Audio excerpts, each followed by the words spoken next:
The first question comes from over there. The person that is asking the question is Pauline Lucas, who is actually going to be the next presenter, but now is going to be asking a question to you. Pauline, the floor is yours.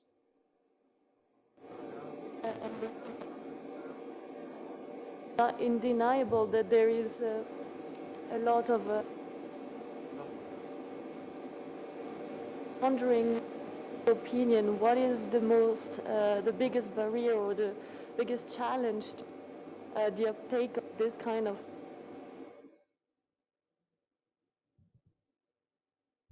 Yeah, a very, very interesting question because it shows the issue that we are having with energy infrastructure in general in the implementation in the project.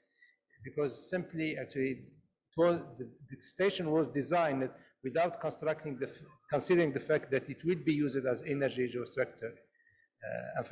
So it was not meant to have this energy coming from air circulation. So all the convection part actually is almost disappearing due to the fact that this barrier was there.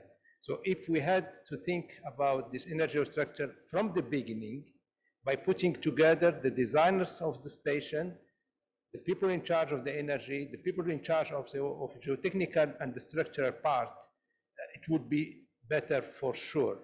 Because here we have, yeah, as you notice it, we have lost almost 40% of additional energy simply by putting that barrier there. Yeah, very good. Muy bien, ¿hay alguna otra pregunta en sala? Sí, aquí tenemos. Any other question here in the room? Another question for Mr. Laloui or for maybe Mr. Rodrigo. Any question for? Hello, good morning. From the company Biomass. We have a number of heat networks, all of them using sustainable systems. We're working on hybridizing those systems with other renewable energies. So when I saw the numbers that you were showing in your last slide, I think, oh my goodness, this is just remarkable. So I understand that you have done incredible work. And we would like to know how you think that that information is going to be made available so that other parties can use that information for their projects.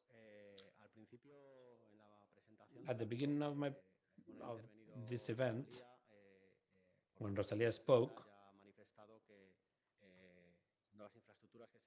I was saying that the infrastructures that we're developing now take into consideration the use of that energy within the new European framework, and that's something that you probably know.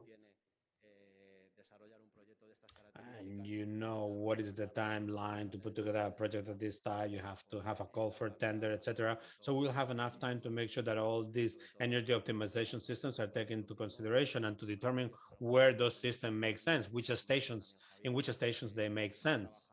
In some subway stations, we're working to integrate some of these systems in different expansions, line expansion projects. So I think that the legal framework is going to allow us to develop a larger number of projects of this type, not only in the new lines, obviously, but also in some of the lines that have already been constructed that we might be able to remodel with the idea of optimizing energy. You know, we are increasingly more knowledgeable of how to use this energy surplus. And we are aware now that any project that we develop needs to consider the implementation of these systems.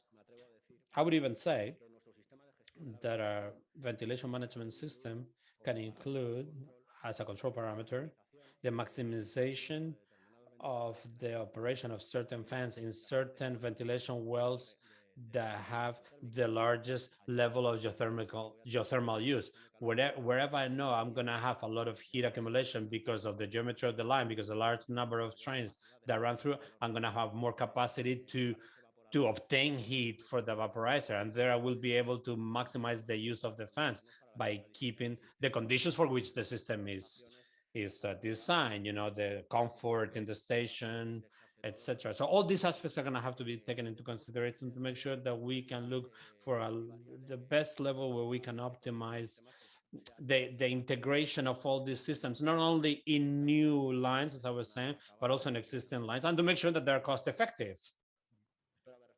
I hope I addressed your question. I don't know if there's any more questions. Thank you very much. I have a question that was posed in Zoom. It has to do with the legal framework that was adopted in Spain some months ago, the law against climate change. In the section 21, as our president said in the initial remarks, recognizes urban infrastructures, including the underground ones, as renewable energy sources. So the question that was posed in Zoom is it a normal practice to consider in Switzerland that these facilities could be an energy source? I mean, underground facilities? Do you have a legal framework similar to the recognition in this new law in Spain? So actually, the first part of the question, I would say yes. Of course, even we don't ask the question by itself in the sense, yes, those infrastructure are considered as providers of renewable energy. So, and it's obvious because the energy that is in the ground is renewable by itself. The second question is, it is related to the fact on the legal framework, whether we have similar regulation in Switzerland. At my knowledge, no.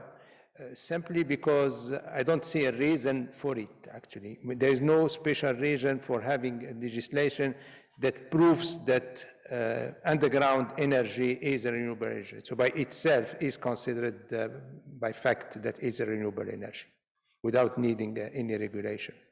Yeah, we have just to mention that we try in Switzerland to do not have that much regulations, and our main let's say, way of doing that is that for any added regulation, we try to remove an existing one. So this is why we do not add that much.